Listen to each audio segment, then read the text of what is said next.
sent me out there because no one else wanted the assignment. That's how it works in this line of work. When you're new, quiet, and not too connected, you get shuffled to the jobs no one wants to talk about.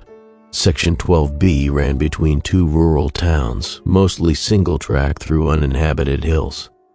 No major stations, no tight timetables, just a lot of quiet rusting steel and reports that got filed without ever being followed up. The head of rail safety barely made eye contact when I walked into his office to get my transfer paperwork. "They need someone consistent on inspections," he mumbled. "Too many temp guys cycling through. You'll be fine." I was about to ask why they hadn't kept anyone longer than a few months, but he tapped his pen against a file labeled with my name and said, "Take it or don't, but we're already late on quarterly audits." So I took it. I rode the maintenance rail car down from Yokosawa at 5 a.m. the next morning. Pale sun had just started bleeding over the low hills. Trees out there were tall and close to the tracks, closer than modern regulations allowed, but this stretch was grandfathered in. Most of the line had been laid before World War II and hadn't been updated in decades. The air smelled like dew on creosote. At Post 39, where the North Signal Shack overlooked the long curve into Tsubame Hollow, I met the conductor running the local freight line. His name was Nakamura. Deep-lined face, gray stubble, 3 missing fingers on his left hand. He was leaning against the rail car with a thermos of black coffee and a cigarette that never seemed to burn down. "You the new one?" he asked, eyes never quite meeting mine. "Koji Yamada. Rail inspection and maintenance rotation," I said, offering a slight bow. He didn't bow back. "You'll get tired of it fast," he said, watching a crow land on the signal light above us. "Or you won't get tired of it at all. That's worse." I waited for him to elaborate, but he just sipped his coffee and stared at the trees. We checked signal relays and I made routine notations, nothing unusual on the logs. The section was quiet, too quiet for a region that was still technically in operation.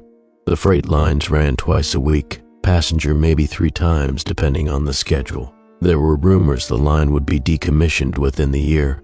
But what struck me wasn't the lack of activity, it was the unease I felt walking the tracks. Every so often, I caught Nakamura glancing toward the tree line or down the track curve like he expected something. When we passed a narrow section near the Tsubame curve, he slowed down and said, almost casually, "If you see anything past that bend, don't stop the car. Just report it later." I frowned. "See what?" "You'll know it if you see it." He didn't say another word for the rest of the inspection. I didn't sleep well that night. It wasn't anything overt, just a heavy sort of restlessness, like I'd been carrying something all day and forgot to put it down. The apartment they gave me above the old signal house had a warped window facing the tracks. The wind rattled the glass like footsteps, and the passing train whistle at 2 a.m. sliced right through my dreams even, though I hadn't been asleep long enough to fall deep into them. The next morning I asked Nakamura about the thing he mentioned. "What did you mean? You'll know it if you see it." He looked up from his logbook, blinked, then slowly screwed the cap onto his thermos. "You hear stories," he said finally. "Go back far enough, and every station has a ghost. But this one only shows up on the rails." I didn't laugh. I didn't even smile. There was something in his tone that made it clear he wasn't joking, and didn't want me to either. "Describe it," I said. He paused, rubbing the side of his jaw. "Pale woman, white kimono, always just ahead of the engine, always on a curve." I waited. "And?" "That's it," he said. "Just the once, just enough to make the driver blink or swear or grab the brake, just enough to jolt the train. Then a few days later, crash." I narrowed my eyes. "You think it's causing accidents? I don't care what causes them. I care what happens next." I looked over his shoulder, at the crew rotation board posted in the shack. "You've been here 6 years. Yup, but you haven't." "I don't look," he said sharply, cutting me off. "I keep my eyes on the cab wall. I never look forward when we're on that stretch, especially on curves, especially at night. That night I requested access to historical incident reports, Our office had digitized most logs after 2002. I filtered by section 12 billions, 12A and 13A. Then I sorted by incident type, derailments, emergency stops, and engineer deaths. The list wasn't long, but it wasn't short either. 16 incidents in the past 25 years. Of those, 11 were derailments or excessive braking on curves. 7 of those occurred at or near the Tsubame hollow bend. And in 4 cases, the engineers or conductors reported seeing someone on the track in their final logs. But what shook me more was the consistency in phrasing. She was right in front of us, white kimono. I saw her just before the turn. Why was she just standing there? That wasn't the language of people seeing a deer or a trespasser. This wasn't misidentified wildlife. The way they described her, it felt rehearsed, not in a way that suggested lying, but like they were all reciting the same dreadful moment they wished they could forget. I closed the file and shut the laptop. The next morning, I didn't meet Nakamura. Instead, I requested an independent maintenance car and clearance to ride the full line alone. The rail supervisor grumbled but approved it. "You're wasting diesel, but fine, take the run." I left at twilight. The metal grates under my boots hummed as I stepped onto the car. The sun dipped below the hills by the time I passed post 36. At 37, the trees began to lean closer. At 38, the wind picked up slightly, curling dead leaves along the embankment. At post 39, I slowed, and at the Tsubame curve, I stopped. It wasn't regulation to stop on curves, but the line wasn't active that night and the signal ahead read all clear. The forest ahead was still. I stepped off the rail car, boots crunching against gravel. The air was thick and quiet, no cicadas, no rustle of small animals, just the wind moving through brittle branches like someone whispering behind their hand. I walked 5 meters down the track, then 10. The rails groaned faintly under my steps, cooling in the night air. I shone my flashlight ahead. Nothing. The gravel shifted slightly beneath my feet. That was when I felt it, not saw, felt, like being stared at from just outside the flashlight's reach, like someone waiting to be acknowledged. I turned the beam of light toward the bend, empty, but I didn't move. I couldn't. The air turned cold, colder than it should have been for late autumn. My breath began to fog. My pulse slowed, my thoughts stalled, as if my body was listening for something my ears hadn't caught yet. And then, a faint rustle, like fabric dragging across stone, from ahead, just past the bend, out of sight. My mouth went dry. I stepped back just once and turned off the flashlight. The dark swallowed me whole. I stood there, waiting, but nothing happened. No voice, no footstep, no face, just the cold and the gravel and the hum of the car's engine idling behind me. I turned and climbed back aboard. I didn't log the stop. I didn't mention it the next day. But when Nakamura passed me in the hallway, he slowed just slightly. Just enough to say, "You shouldn't have stopped." Then he kept walking. I spent the next 2 days pretending I hadn't seen anything. Not that I had exactly, not clearly, but something had been there. Not a hallucination, not a trick of the trees. Just outside the curve, just beyond where the flashlight ended. That sensation of being watched, that prickle behind the ears, doesn't lie. Not when it lingers hours after you leave the place. It stayed with me all the way back to my quarters. I didn't turn on any lights when I got in. I just sat by the warped window and stared down at the moonlit rails. If she'd been standing there, I asked myself why. Why not move? Why not wave? Why just stand? I didn't sleep again that night. The next morning, Nakamura didn't show. He'd filed a 2-week leave request without saying a word to anyone. I found out from a memo left folded on the supervisor's desk. No reason given, no explanation, just a train number and a departure time. When I looked up that number, it was a one-way ticket to Sendai. The replacement conductor was young, eager, friendly in the way people are when they don't know what's wrong yet. He hadn't heard the stories, didn't know about the woman, still smiled as we rolled past post 39. I didn't say anything to him. The security office in Yokosawa processed all the rail cams. That evening, I went into the archives under the pretense of reviewing inspection footage for corrosion. Most of the older tapes were already converted to digital, but a few of the older engineers still swore by the grainy black and white reels. I loaded the footage from 2 nights ago, time-stamped around 1942 when I'd stopped the car. Nothing. No flicker of motion, no distortion. Just me stepping off the car, shining a flashlight around like an idiot, standing in place for 20 seconds, and climbing back aboard. I scrubbed back and forth. Nothing. The next hour, I reviewed footage from 2 prior derailments that happened at the curve, the one in 07 where the engineer claimed she was right there, and the one from 13 when the conductor left a voice memo saying she didn't move when we braked.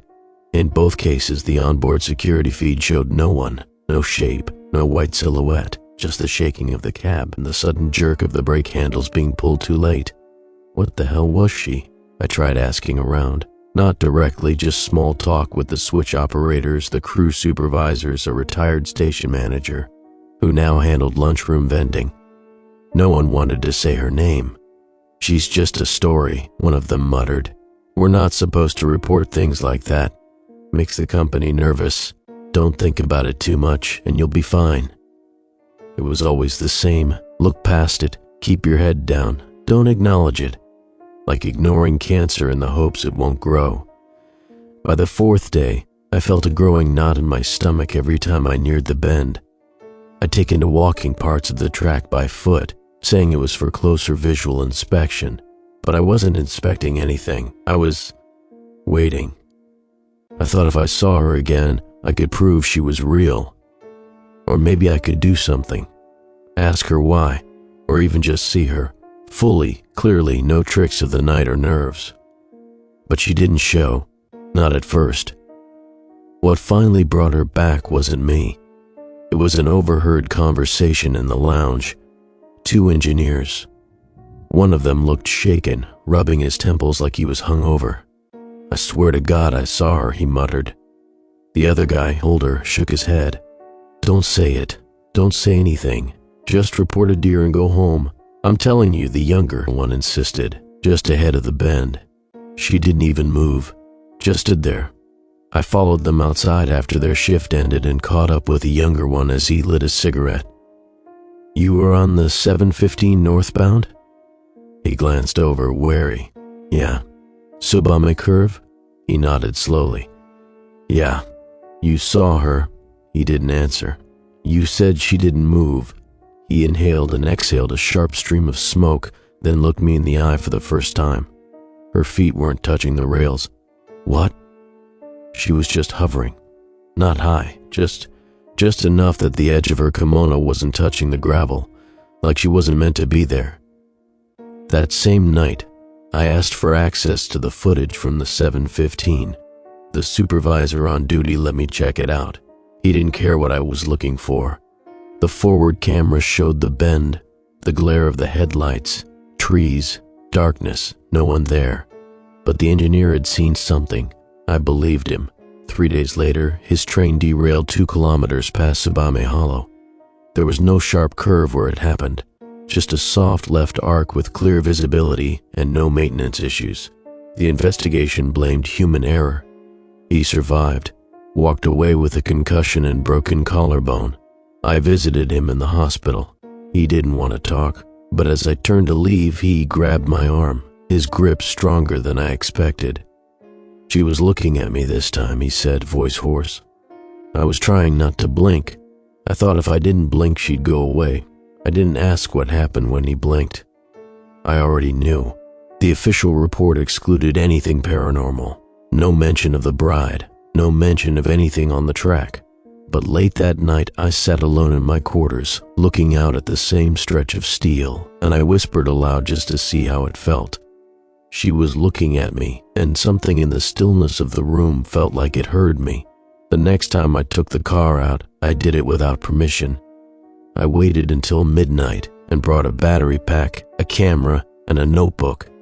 I parked just before post 39 and walked the rest of the way. The wind had a different taste that night, less cold, more stale. like something had been sealed off for decades and was just starting to breathe again. I followed the gravel down the bend. No footsteps behind me, no rustling in the trees, but I still felt it, that watchful silence. I placed the camera on a tripod facing down the rails and let it roll. Then I waited. An hour passed, then 2. No trains, no headlights, no movement. But at 2:43 a.m., the air shifted, like someone inhaling deeply after holding their breath for a long, long time. I turned slowly, half expecting to see a deer or a person with a flashlight. But she was there, clear as anything, pale white face, hollow eyes that didn't quite reflect the light, long black hair that hung unnaturally still, like it ignored the wind completely. Her white kimono was dirty, stained with streaks of gray. She stood 20 feet away, just on the edge of the curve, directly in the middle of the tracks. She didn't move. I didn't move. I couldn't. I don't know how long we stared at each other. Time stopped mattering. Eventually, my legs gave out. I sat down hard on the gravel, eyes still fixed on her. I blinked. She vanished. Just like that. No fade, no sound, just gone. I looked at the camera, still rolling. I played it back on the spot. Nothing. Only me. Only the gravel. Only the trees. No bride. I checked the timestamp. She'd been standing there for at least 2 minutes, but she didn't show up on the video at all. I reached for my notebook and began writing, hands shaking. Then I saw something odd near the edge of the track. It looked like a small divot in the gravel, like something had been pressed into it. I walked over, knelt down, and started brushing the stones aside. That was when I felt the metal. Cold, thin, bent slightly out of shape. I pulled it free. It was a ring, dull gold, warped and stained with what looked like old rust. But when I held it in my hand, I felt it wasn't rust. It was older than that, worn into the metal itself. I held it up, and for a second, I swore I could see her again, not in front of me, but in my mind, standing at the bend, silent, waiting. The ring was hers. I was sure of it. The ring stayed with me for the rest of the night, not by choice. I tried leaving it on the table when I got back. Set it down, walked to the bathroom to wash my hands, came back, and it was gone. My heart jumped. I checked my pockets, checked the floor. Nothing. I didn't breathe right again until I found it back on the table exactly where I'd placed it, though turned in a different direction, like someone had rotated it to face me. I didn't touch it again that night, just watched it from the corner of the room, unsure if it would vanish or move again if I stopped paying attention. It didn't, but I didn't sleep either. I couldn't bring myself to the next morning. I wrapped it in a clean handkerchief and tucked it into a sealed container from my gear locker, one of the heavy plastic ones meant to store emergency repair fuses. I wrote damaged track fastener on the label and logged it in as maintenance artifact, just enough to keep anyone from asking questions. I didn't know what else to do with it, but I knew I couldn't just leave it there. The idea that this was hers, that the bride's, the ghost's, presence was tied to this one object embedded in the ties of the rail, hidden under time and rotten rock, and that I had removed it, disturbed it. I kept telling myself it didn't feel cursed, not in the usual way. It wasn't hot. It didn't burn or whisper or bleed. It was just there, unshakable, inert and powerful at the same time, like a grenade with the pin halfway out. I needed to know more. Something beyond rumors and camera feeds and whispered superstitions from burned-out conductors. So I pulled the incident reports again. I spent most of that day in the storage archive, flipping through old physical files they hadn't bothered to scan. Most were mundane, faulty brake mechanisms, weather delays, routine derailments caused by landslides. But once I narrowed it to the right years, something began to emerge, a pattern. I took every incident involving a crash on a curve and made a list.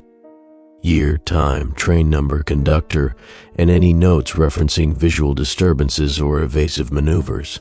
Once I had 10 cases laid out, I added one more column. Reported sighting prior to crash? Why, 7 said yes. 3 had no mention. In the yes cases, there were always some kind of memo voice log or maintenance note made within the week before the crash. Always vague, always something about a figure or a woman. Even more telling, most of the no-mention cases, those crews had rotated in from other districts. Outsiders, people who wouldn't have known what to expect or how to describe it. I called up Central Rail Dispatch and asked for personnel logs tied to Section 12 billions. Had to bribe the operator with promises of bottled whiskey and a week of quiet compliance, but eventually, she sent me the files. More patterns. Engineers who crashed had often either seen the bride or followed someone who had. Conductors who reported her rarely lasted long on the job afterward. And inspection crews who stayed too long near the bend, gone within months, transferred, quit. In one case, suicide. There was something contagious about the sightings. I started noticing other changes too, things I hadn't picked up on before. The way people avoided walking the curve unless absolutely necessary. The nervousness that rippled through crew meetings whenever someone mentioned that section. They never called it by name. Soba Mihala was absent from their language like an infected tooth too sore to acknowledge. That's when I decided I needed to hear it from someone who'd been there, someone who'd seen her and lived. It took 3 days to track down the retired conductor from the 1997 incident. His name was Haruto Aizawa, 64 years old now, living in a coastal town 2 prefectures away. I told the station supervisor I was going on leave and boarded a regional line to visit him. He agreed to meet, reluctantly. I brought 2 things with me, the ring, still sealed, and a bottle of sake. Aizawa's apartment smelled like incense and old cloth. He looked like he hadn't shaved in weeks. His right leg dragged slightly when he walked. The limp was permanent, from the crash. I didn't ask how long it had been since someone from the company last spoke to him. I already knew. "Why now?" he asked, sipping from a chipped ceramic cup. "It's been years. I need to understand," I said. "No one understands her. They just think they do." I unwrapped the ring and placed it gently on the table between us. He froze. His eyes didn't blink. He stared at the metal like it might stand up and speak. I found it buried in the ties near the curve. He didn't reach for it. "That's hers," he said simply. "You recognize it?" "No, but I don't need to. That's hers." I waited, giving him time. He poured himself another drink but didn't lift the cup, just stared down into the liquid like it would tell him something. "She's not like other ghosts," he said. "She doesn't scream. She doesn't chase. She waits. That's all she does. And that's enough." "Waits for what?" "For someone to look." He leaned back in his chair. His hands were shaking. "You think seeing her is a curse," he said. "It's not. The curse is trying not to see her. Every time you round that bend, you wonder if she's there. Every time the headlights sweep across the gravel, your heart stops. You pray it's empty. But you look. Every time, you look."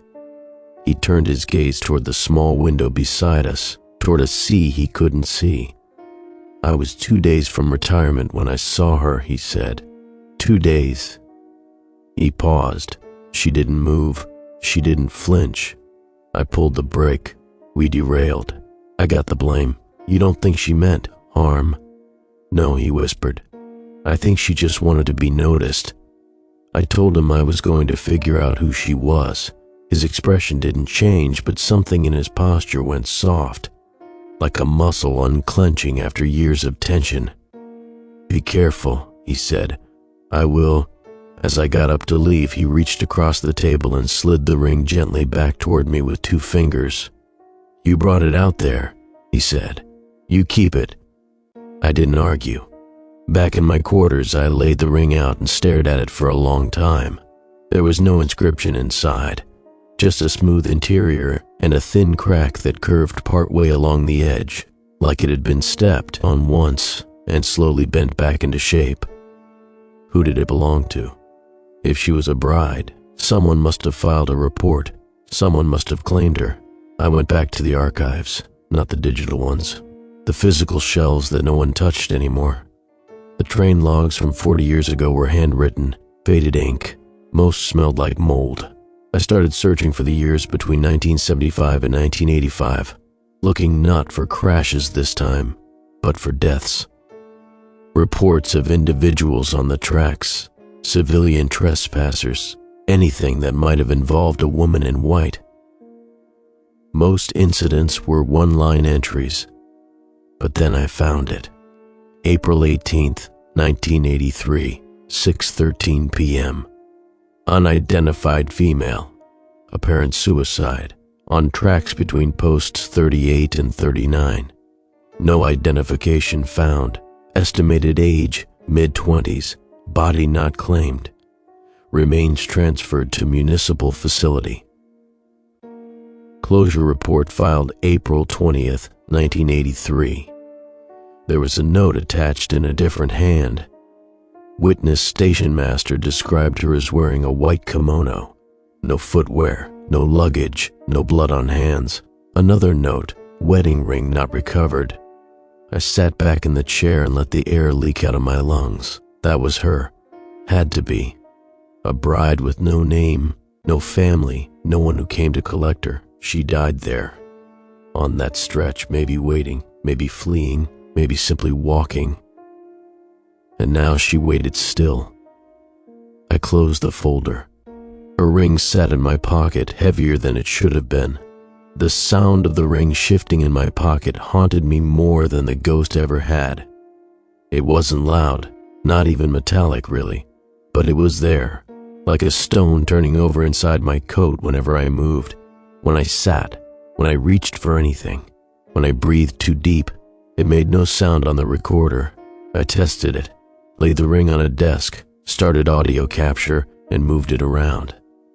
Playback came up silent, no matter how I brushed it against glass or dropped it on steel. But when I held it, it whispered weight into my bones. I stopped keeping it in the locker. Some part of me had already decided it wasn't done with me yet. Maybe I wasn't done with her either. The report from 1983 hadn't been archived properly. No formal name, no identification beyond female, mid-20s. The body was cremated anonymously. Ashes transferred to a municipal vault that had long since been consolidated into a larger prefectural repository. I contacted the government office responsible for historic crematory records. They took 3 days to respond. Remains designated unclaimed 0421 were entered April 21st, 1983. No corresponding family inquiry on file. No grave. No family. No ceremony. I stared at the screen.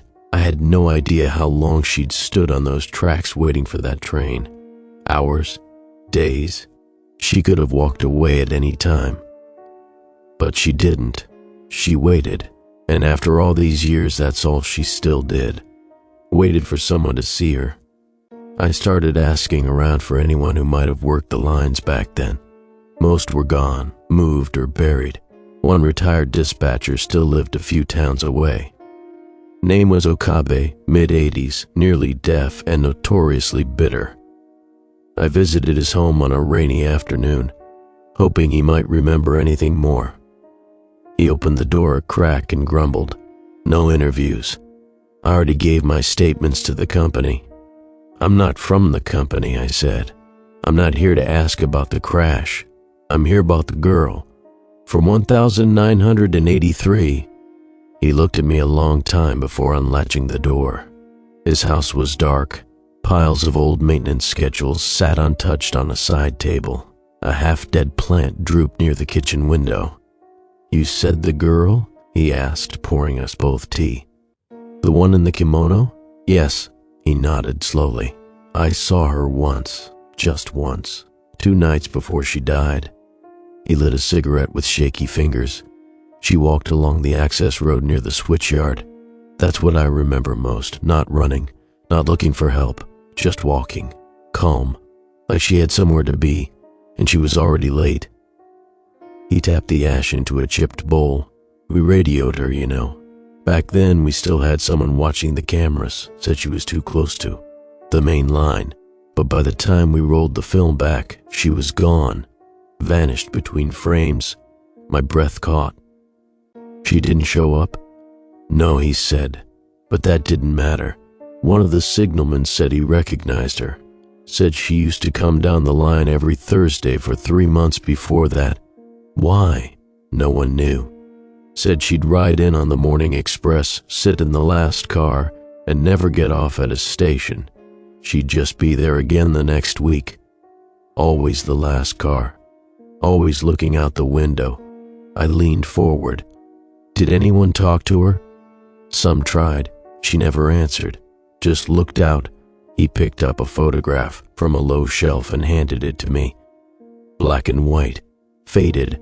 A group shot of station staff from the early 80s. There, he said, tapping one face near the edge. A woman stood a few paces apart from the others. Slight, pale, dressed too formally for a station gathering. That's her? Had to be. The photo was taken 3 days before she died. She didn't look at the camera. She was looking down the tracks. Later that night, I walked the rails again. I couldn't stop myself. The wind was high, pushing through the trees like a long sigh, the kind of wind that carried more than just leaves. I reached the bend and stopped. The gravel crunched beneath my boots, then went still. Silence. No trains scheduled. No birds, no insects, just the hush of waiting. Then I heard it. Not a voice, a rhythm. Soft, distant, clack, clack, clack, clack, like train wheels on a track. I turned. Empty rails behind me, then ahead. A figure stood just beyond the bend, same place as before, same white kimono, same hair. But she was turned away from me this time, her back straight, her head tilted just slightly, like she was listening. I took a step forward and she didn't move. Another, still. I didn't speak. I didn't blink. When I reached the spot where she'd been, gone, I looked down. There was an indentation in the gravel, a heel mark. And beside it, something glimmered, a small piece of glass, frosted. I knelt and picked it up, a train window shard, smoothed by time. She was still breaking apart, piece by piece, scattered along the curve. And then, for the first time, I felt the weight of her gaze behind me. I turned slowly, nothing, but I knew she was close, closer than before. Maybe it was the ring, maybe it was because I knew her name now, even if no one else did. That night, I left a message for Nakamura, told him I needed to talk. He agreed to meet the next day. He looked older already, more tired. The weight in his posture had grown heavier since I last saw him. You shouldn't be digging into this, he said before I even sat down. I found her, I said. I know when she died. I have her ring. He froze. You what? I showed him. He didn't touch it. I think she was waiting, I said quietly, waiting for someone. Maybe someone who never showed. He shook his head. No, that's not it. Then what? She wasn't waiting for someone, he said. She was waiting to be seen. I didn't understand. He pulled a worn newspaper clipping from his wallet and unfolded it carefully. It was a short obituary notice. Unclaimed. Young woman, kimono, died alone. At the bottom, scribbled in pencil, were 2 words. Bride unseen. He tapped the words. She waited all her life to be noticed, and even in death she was passed by.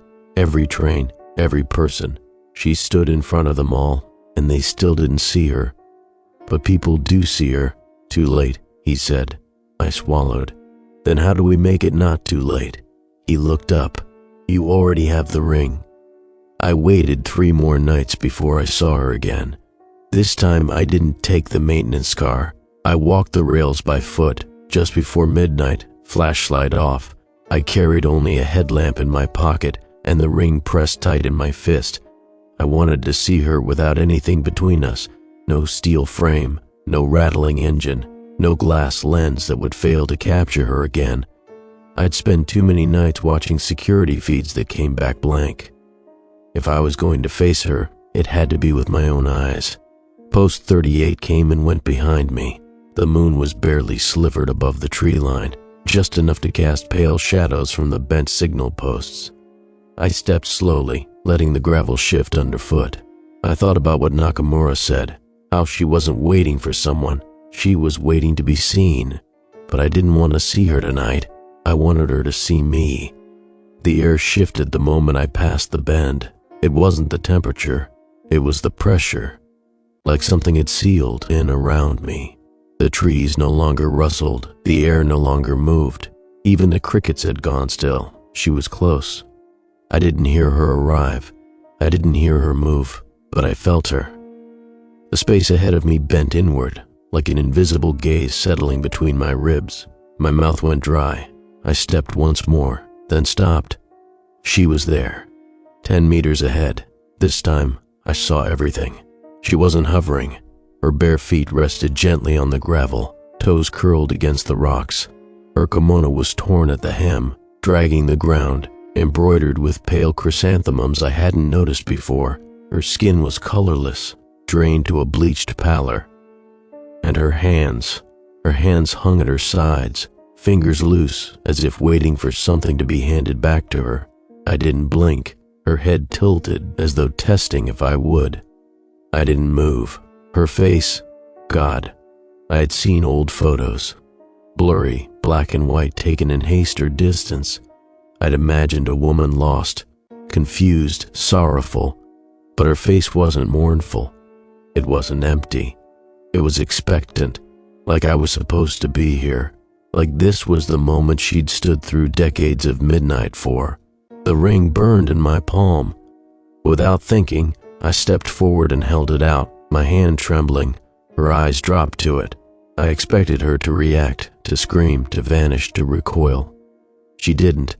She simply took one step back and looked up again, straight into my eyes. And for the first time I understood.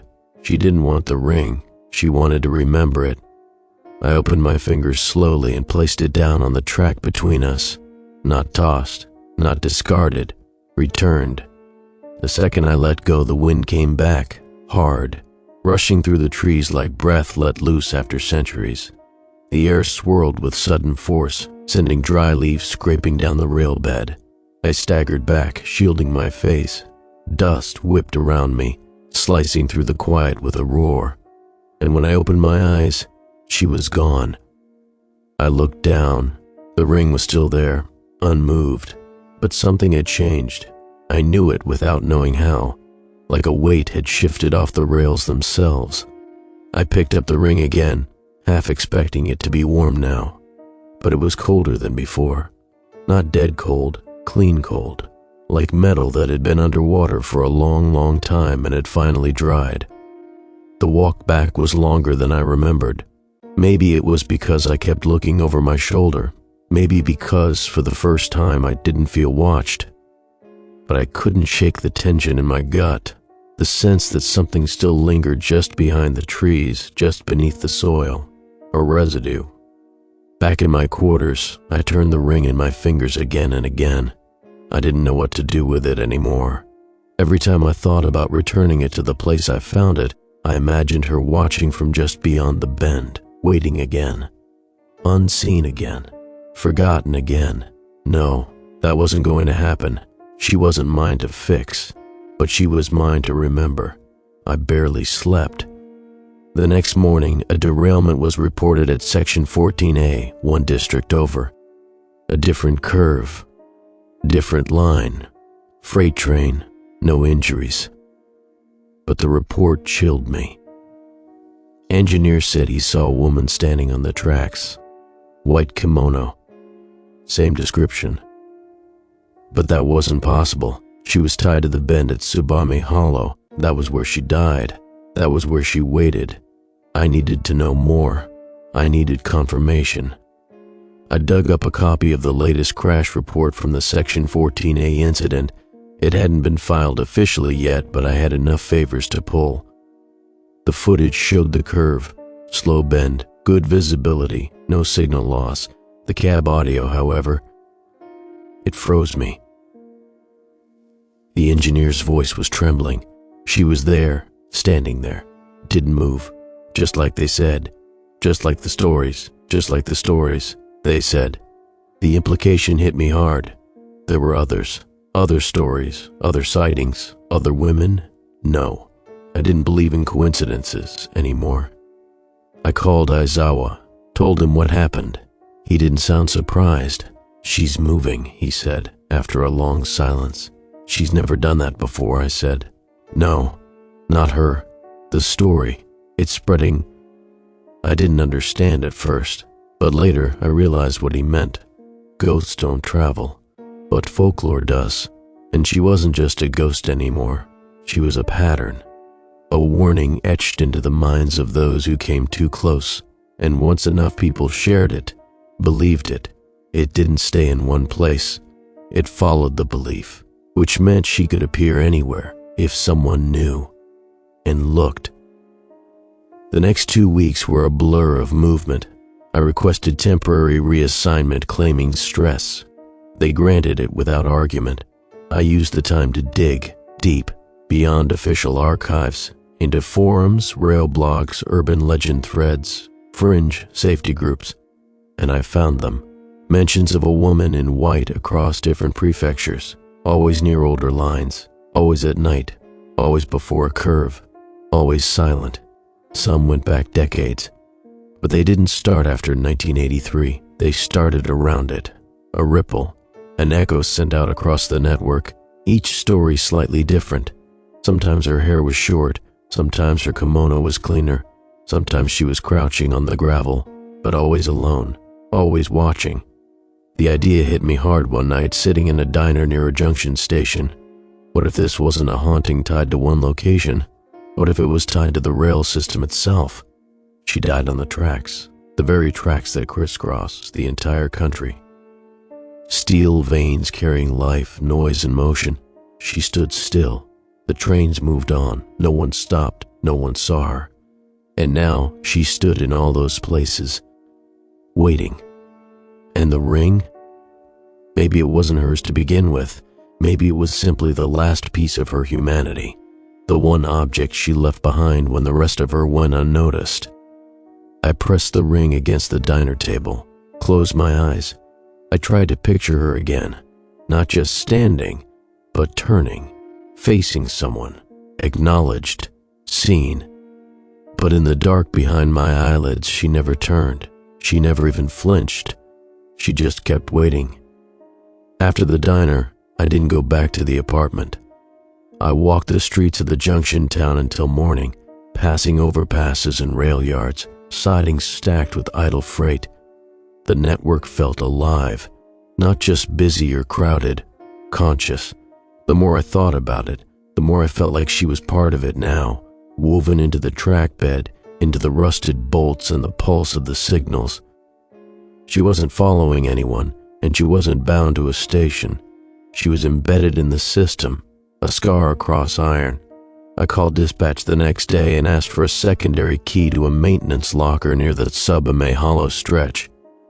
I told them I'd found corroded fasteners on the south curve, needed to tag them for replacement. They grumbled, again, but logged it without question. I rode out just before dusk, alone again. The rails clacked in a rhythm that no longer comforted me. Before all this, I'd loved that sound. It was regular, predictable, hypnotic in a way nothing else ever had been. Now it just sounded like breath, a long, slow inhale from something sleeping beneath the hills. When I reached the bend, I stopped the car and stepped down. The gravel felt softer here, disturbed from repeated walks, my walks. I knew every rut, every cracked tie. The air still held that faint scent of creosote and stone, but there was something else now, a faint perfume, subtle, like dried flowers and dust. I crouched by the spot where I'd first found the ring. The dirt had shifted, fresh almost. I could see where a section of gravel had sunken in, like something had pressed into it with deliberate weight. I brushed it aside and dug with my gloves. My fingers found wood, not a tie, a box, small, flat, like an offering. I pulled it free, heart pounding. It was a lacquered case, old and water-warped. When I opened it, I found two things inside, a comb and a scrap of faded silk. The comb was lacquered red with gold flaking off in waves, one tooth broken. A strand of black hair still caught between the teeth, real hair. The silk was part of a sleeve, white, patterned in pale thread with the same chrysanthemums as her kimono. These were hers, buried here, hidden beneath the tracks, maybe by someone trying to forget, or maybe by her, as anchors. I lifted the comb carefully and turned it in the fading light. It was smooth, familiar in a way I didn't understand, like I'd held it before in another life. But that was impossible. I stood there too long. The air dimmed faster than I expected. The clouds closed in like fists, and the light vanished from the trees all at once. That's when I heard the sound again. Not breath this time, not wind. Footsteps, soft, deliberate, not crunching gravel, gliding across it. I turned slowly, still holding the box. She was there, closer than ever, 6 feet away. She wasn't transparent. She wasn't glowing. She wasn't flickering like the ghost people whisper about in stories. She looked real, terrifyingly real, like I could reach out and feel the weight of her arm. But her eyes, they were dark wells, too deep to reflect light, and they were locked on the box in my hands. I lowered it slowly and set it at my feet. She didn't move. Then I knelt and picked up the ring from my pocket. I held it out between us, and this time, she reached forward. Her hand moved in a soft, hesitant arc. Fingers curled slightly, but before she could take it, her head jerked up, not toward me, past me, down the rails, as if hearing something I couldn't. A low rumble started beneath us. Train. I stepped aside instinctively, knowing the line was inactive tonight, but the hum deepened. Lights, real lights, a train. How? I turned. Headlights glared over the bend. I froze, but when I looked back toward her, she was gone. Not vanished, not dissolved, just gone like the second before you blink. I stumbled back from the tracks just as a train roared past, freight long and loud, the cars clattering hard enough to shake the ground. My chest hammered as I fell onto the slope beside the track and covered my ears. When the last car screamed by, the silence rushed back in like a flood. I stood. No sign of her, no sign of the box. Gone. All of it. I returned to my apartment with the ring clutched in both fists. It had grown hot again, not burning, not painful, but alive, buzzing, like the blood of a limb that's just begun to feel again. I didn't sleep. I kept turning it in my hands over and over, watching it gleam in the moonlight. The next morning I checked the line schedule. No trains had been routed through Tsubame that night. Not freight, not local, nothing. I called dispatch, asked if they'd seen any surprise routing or alerts. They hadn't. I asked if anything unusual had shown up on the logs. The supervisor paused. "You're the third person to ask about that section this week." "What do you mean?" "There was a crewman in 13A who said he saw someone on the tracks again. Pale woman. Last night? Same time? Within the hour." I hung up without thanking him. She was appearing more often, spreading wider, and the ring, if it really was the last thing tethering her to one place, it wasn't doing that anymore. I sat on the edge of my bed, holding it between my palms. I didn't know what to do with it. If I destroyed it, would she vanish? If I returned it to the earth, would she rest? Or would she keep moving no matter what? I couldn't guess. So I did the only thing I hadn't yet done. I went back to where I found it. Middle of the day, sun high, no shadows, no chance for illusions. I walked the track, past post 39, knelt by the exact tie, and dug my fingers into the gravel again. The box was gone. No trace. But there was something else, a shape, burned into the railhead. Not rust, not paint, heat, like something had pressed its presence into the steel.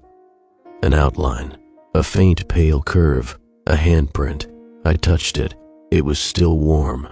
The ring slipped from my fingers, hit the rail, and didn't bounce. It stayed, stuck, like a magnet to iron. I tried lifting it. It wouldn't move. I crouched down and stared. The metal around it began to darken, not like rust, like shadow, spreading. Then the rail trembled.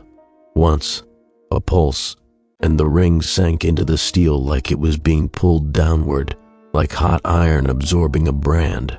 Then it was gone. No mark, no sound, just the rail, whole again, untouched, but different. I stood up slowly. The wind returned. No scent of flowers, no pressure in the air. The trees swayed gently. Birds chirped. A squirrel dashed across the slope. Everything was alive again. I didn't know if she was gone. I didn't know if I'd helped her. But the waiting was over. I didn't talk to anyone for the rest of the week. Not Nakamura, not dispatch, not even the station staff who'd always nod when I passed through. There was a tightness in my throat I couldn't seem to clear, like something was still lodged there, a piece of what I'd seen or maybe what I'd done. The ring was gone, but I didn't feel lighter.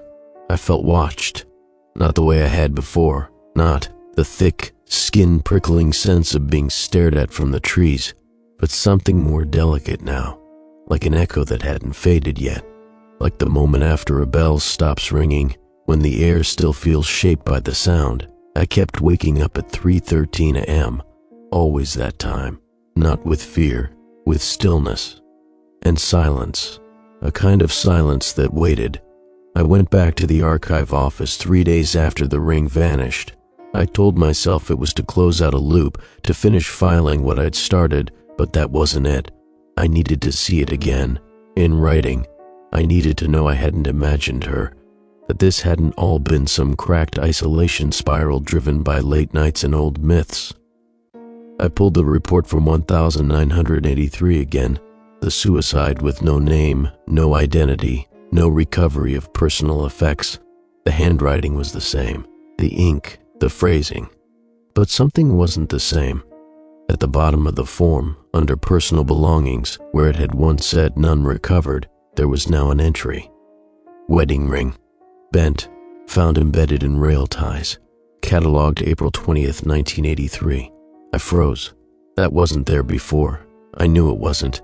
I'd read the report a dozen times.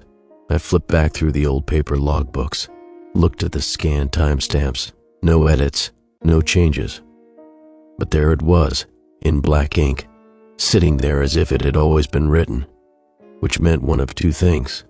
Either I was losing my mind, or the report had changed with me. I checked the personnel signature, the name of the inspector who signed it, K. Yamada. My heart stopped. It was my name, typed, stamped, filed with the old reports as if I'd been the one to log it back in 1983. But that wasn't possible. I hadn't even been born yet. I pushed the paper away and sat back in the creaking chair. For the first time in weeks, I felt fear again. Not of her, not of the sightings. Fear of something much worse. That the system, this rail system, didn't just absorb people like her. It absorbed everything tied to them. Time, memory, paper, steel. It rewrote itself. And I'd been part of that rewrite.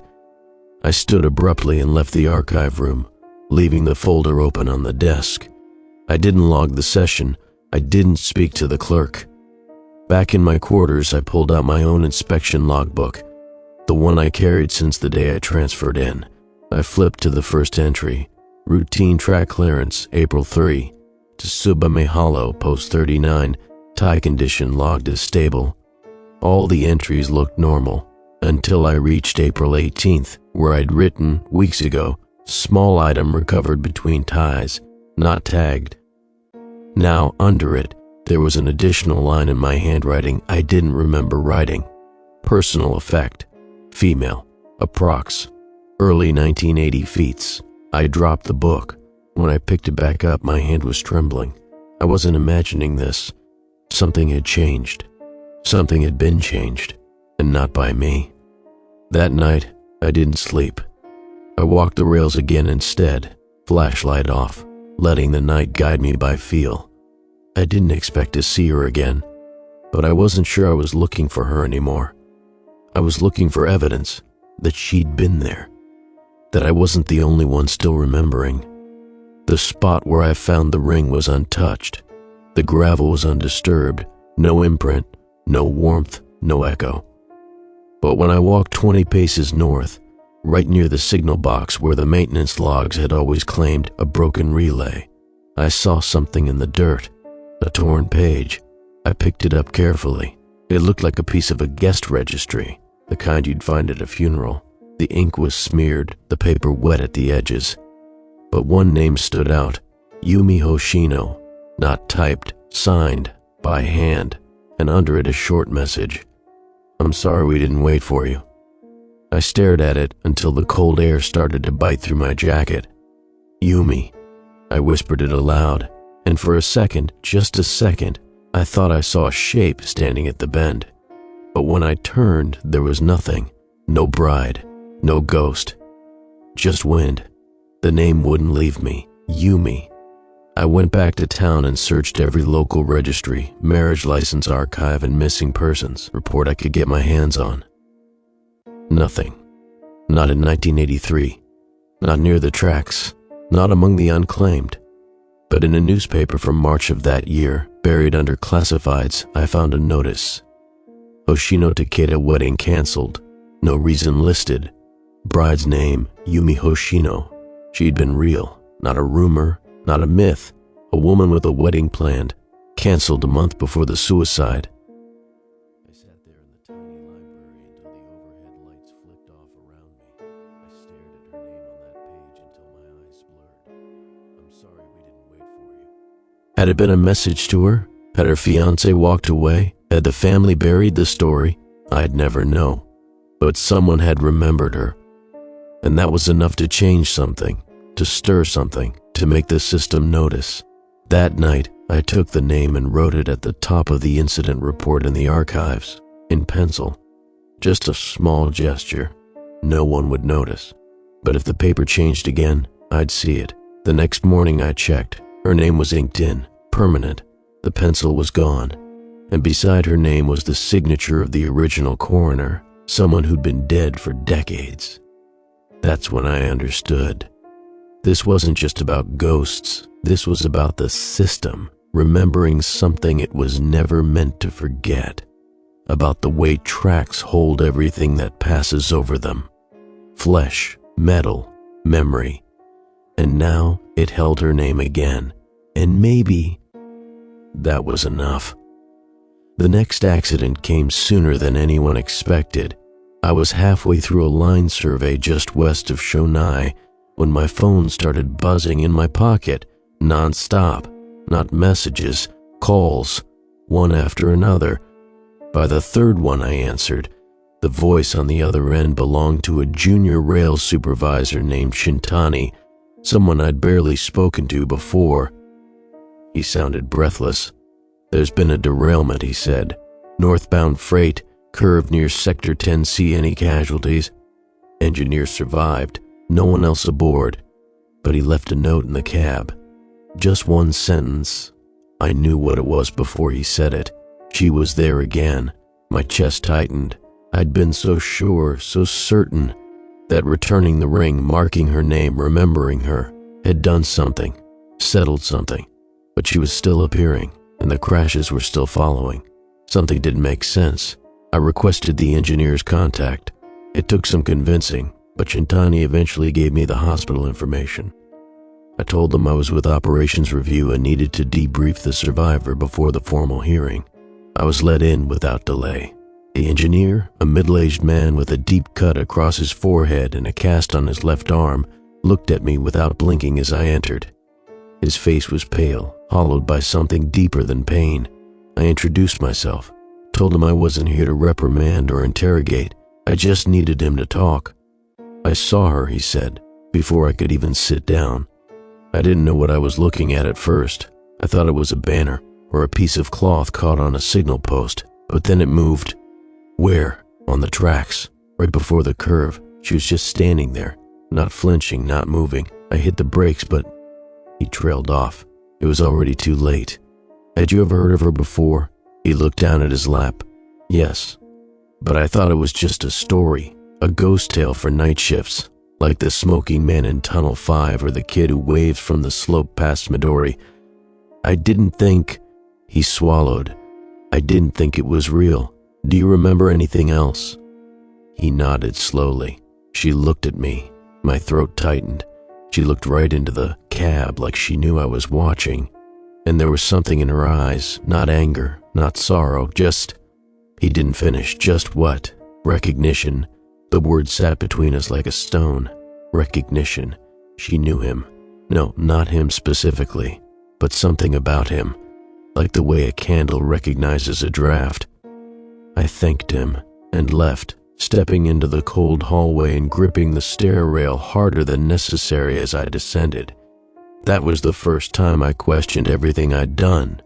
Not whether it was real, not whether I was crazy. Those questions were behind me now. What I questioned was whether I'd made it worse, whether remembering her had only sharpened her outline, made her more visible to the living, like carving a shape out of fog. And once that shape was solid, whoever looked too long, they couldn't look away. It had been happening again and again. They saw her, then they crashed or veered or jumped. Even the ones who survived didn't last long on the job. I went back to my quarters that night and pulled out all my field logs, my memory cards, my archived recordings. I found nothing new, no photos of her, no voice captured, not even background anomalies, just silence and blank track, except for one still frame, a random camera angle from post 39 that had recorded one of my earliest inspection walks weeks ago. I'd passed through that section 23 seconds before the clip ended, and just before the timestamp hit 0:20:04, there was a flicker, one frame, a blur of white, standing exactly in the spot where I'd later find the ring. No face, no movement, just the curve of a sleeve. I played it over and over. It never changed. But as I stared, I noticed something behind her, a dark shape, angular. I enhanced it frame by frame until I realized what it was. A switch post, the one at the end of line 7A, nowhere near sub-aim. She'd never been spotted there before. I didn't sleep. I submitted a request to access the oldest internal documents at Central Archives, ones locked behind maintenance-level clearance tiers. Accidents, investigations, derailments attributed to operator fatigue or equipment anomalies. I cited an audit and overrode the clearance using a friend's credentials. A risk, but one I couldn't afford not to take. The deeper I dug, the worse it got. Dozens of crashes going back decades had quiet references to sightings.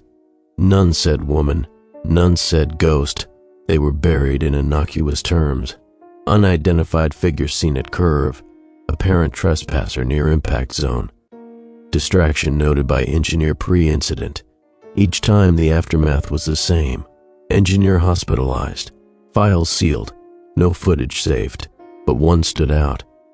A derailment in 1992. Same month, same day as the original 1983 death. April 18. A commuter train jumped the track outside Sabame Hollow. 5 dead. The conductor survived. His post-incident statement was one line. She turned to look at me. My skin went cold.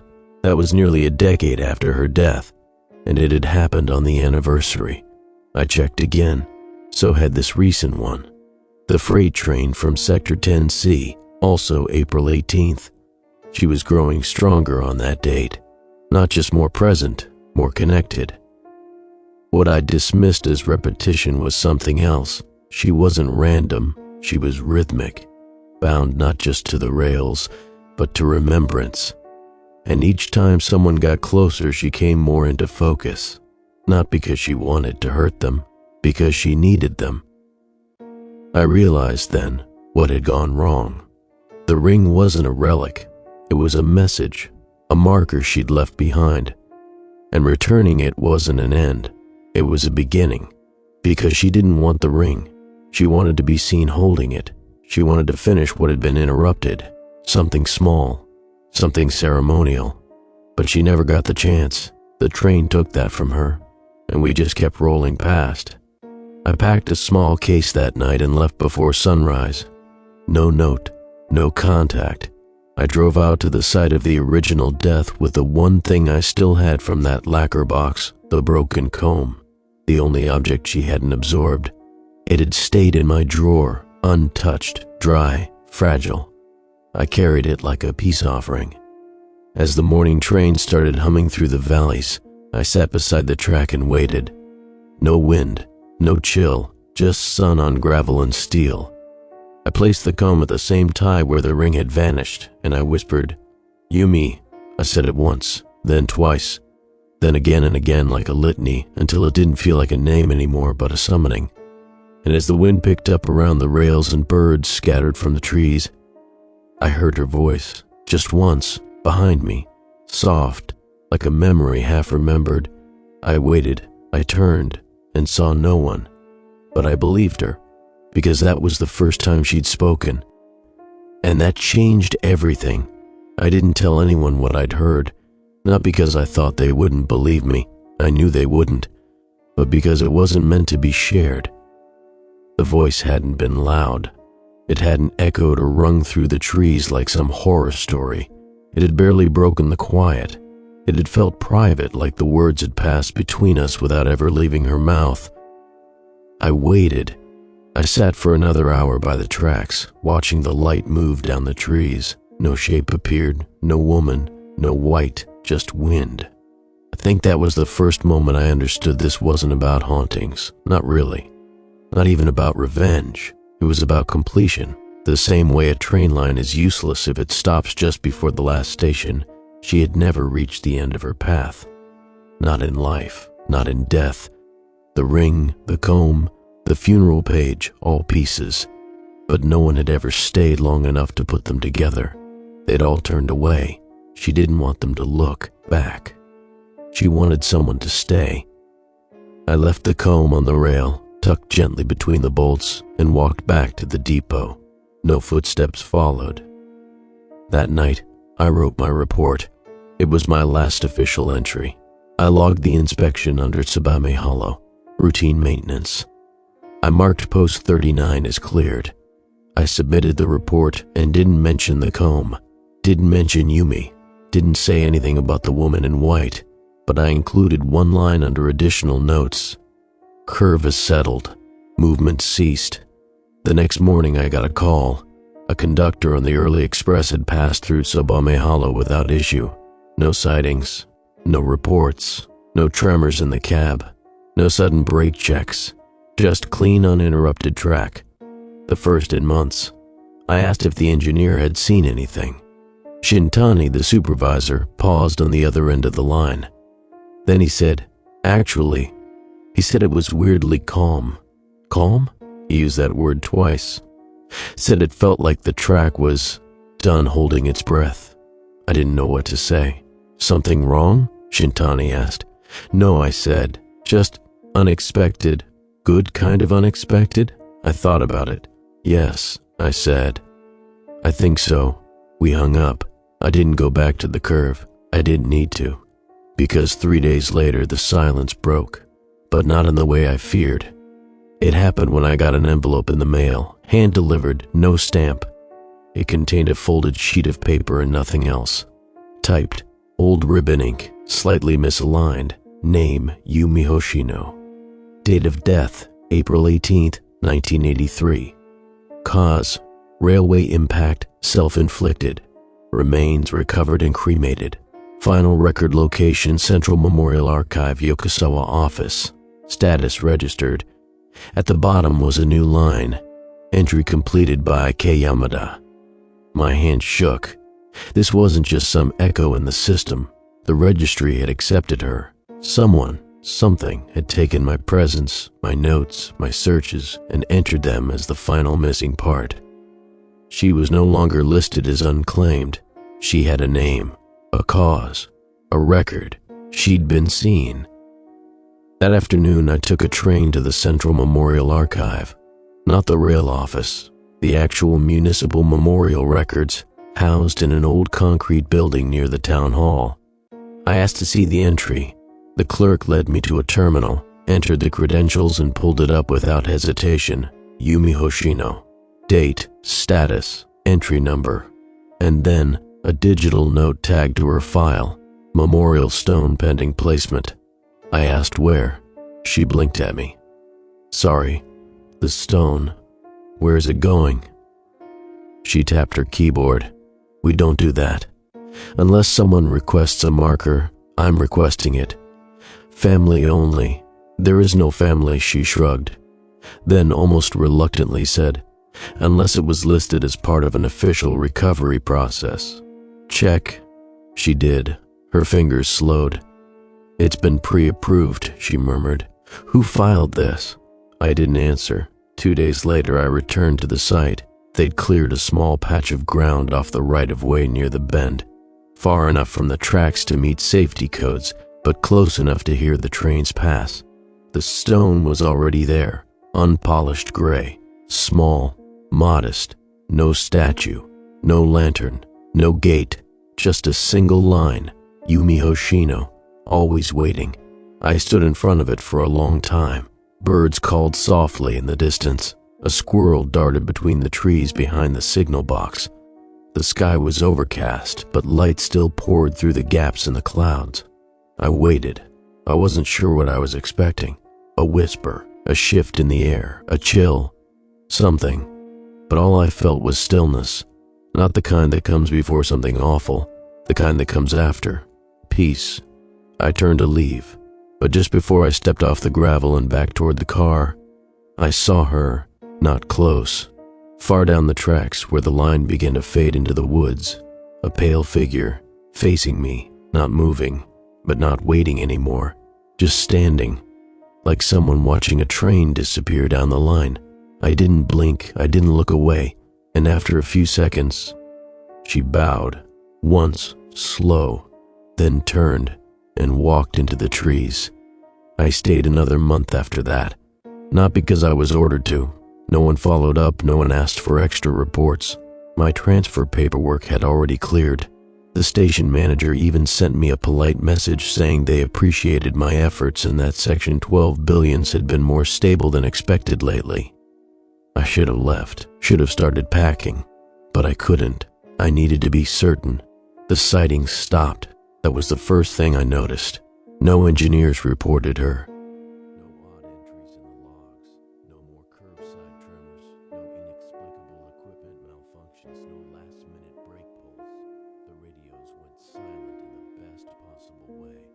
Then came the part that truly confirmed it for me.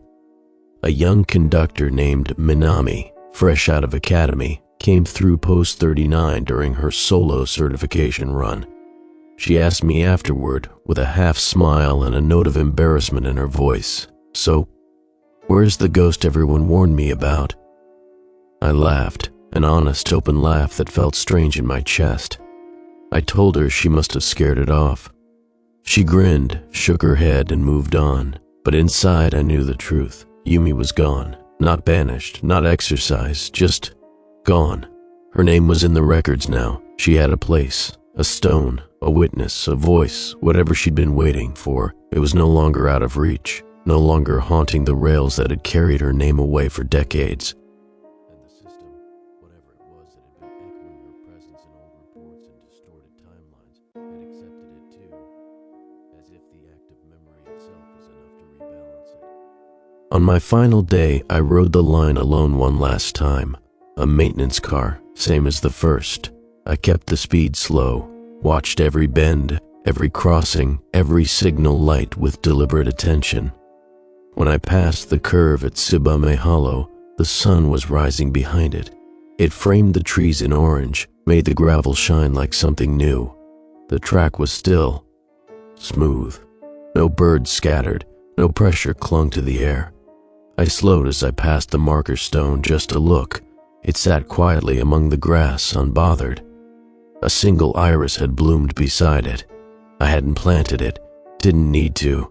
As I pulled away from the bend for the last time, I felt it leave me.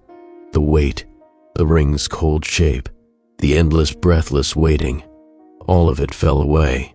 There was nothing unfinished now. That night, back in Yokosawa, I attended the quarterly operations review. Nothing unusual. Most of the session was filled with routine maintenance approvals and budget reports. Then, near the end, the director pulled up the updated derailment incident chart. A list that usually spans several pages. This time it barely covered half of one. Not a single incident reported on curves in over 30 days. First time in years. He joked that someone must have bribed the tracks to behave. People laughed. I didn't. I just looked at the dates. The last accident had been April 18th, the same day I'd heard her voice. After the meeting, I stepped out into the hall, down the stairs, out past the fence where the evening train still rumbled in and out like blood through arteries. I watched one pass, a long passenger set, windows lit up like distant rooms, riders inside checking their phones, sipping from cartons, yawning as they were carried somewhere else. I wondered if any of them had ever seen her. Probably not. She never wanted to scare anyone. She just didn't want to be invisible anymore. That night, I took out the last thing I had left from the case. A copy of her entry in the registry, the page they'd mailed me. I hadn't touched it in weeks. Now I opened it and placed it inside a plain envelope.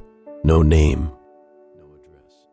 Just to whom it may concern. I mailed it to the Central Rail Archive. Let it become part of the official stack. Let it be absorbed, like everything else, into the shape of the tracks and the weight of the system.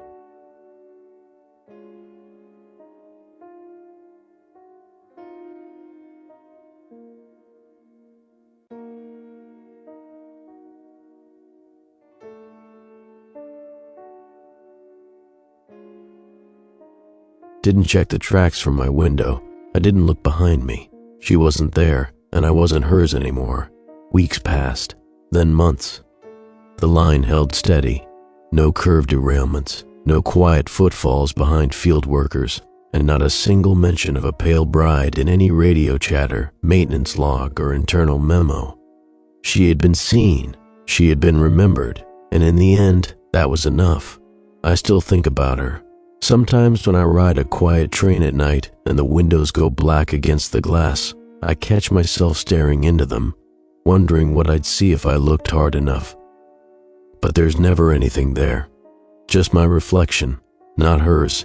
I hope it stays that way, because I've done what I can, and the tracks are quiet now. They no longer whisper. They no longer wait, and neither does she.